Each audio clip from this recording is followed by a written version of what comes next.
منشیات اور نشے کی بہت سی اقسام ہیں جن کے بارے میں اکثر آپ لوگ کچھ نہ کچھ واقف ہیں ان کے ناموں سے، مثلاً شراب، ہیروئن، چرس وغیرہ۔ مگر آج ہم جس ڈرگ کی بات کر رہے ہیں وہ پرسکرپشن ڈرگ ہے، اور جس کو ہم گبیکا کے نام سے جانتے ہیں۔ اصل میں تو یہ ایک کیپسول ہے جس کا استعمال بہت تیزی سے خاص طور پہ ٹین ایجرز میں اور بچوں میں اس کا بڑھ رہا ہے۔ تو یہ ایک اعصابی درد کے لیے ڈاکٹر تجویز کرتے ہیں گیوریکون کے نام سے، مگر عرف عام میں اس کو ہم گبیکا کہتے ہیں۔ اس کا استعمال جو ہے وہ ایسے ہے کہ 4-5 کیپسول توڑ لیے جاتے ہیں، اور بچے جو ہیں یا ٹین ایجرز جو ہیں عام طور پہ سٹنگ یا انرجی ڈرنک میں اس کو شامل کرتے ہیں اور وہ اس کو پی لیتے ہیں۔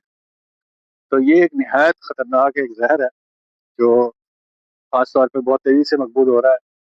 اور اس کے کافی برے اثرات آتے ہیں۔ اور جب یہ سٹنگ یا کسی انرجی ڈرنک کے ساتھ مل کے اس کا اثر اور زیادہ بڑھ جاتا ہے، اور کیونکہ بنیادی طور پہ تو یہ مرگی کے لیے یا اعصابی درد یا ریڑھ کی ہڈی کے درد کے لیے ڈاکٹر تجویز کرتے ہیں، مگر اس کا عام دکانوں پہ ملنا اور اس کا استعمال وہ اتنا بڑھ گیا ہے کہ ہمارے پاس اکثر اب ٹین ایجرز یا بچے آتے ہیں تو ان کو یہ لت لگ چکی ہوتی ہے، اور اس کا نقصان یہ ہوتا ہے کہ وہ شدید غربتی میں آ جاتے ہیں، ایک طرح سے جیسے انہوں نے شراب پی رکھی ہو، اور اس کی وجہ سے ان کو کریونگ ہوتی ہے، اور یوں سمجھ لیں کہ ایک منشیات کی ایک ایسی قسم بن جاتی ہے جس کے اثرات نہایت تباہ کن، کیونکہ یہ آسانی سے اویلیبل ہے، اور ایک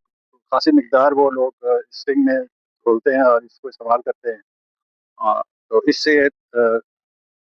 بہت ساری اور بیماریوں کے علاوہ سیزر ہونا یا بے ہوش ہو جانا اور اوور ڈوز ہونے کی صورت میں ڈیتھ کی صورت بھی ہو سکتی ہے۔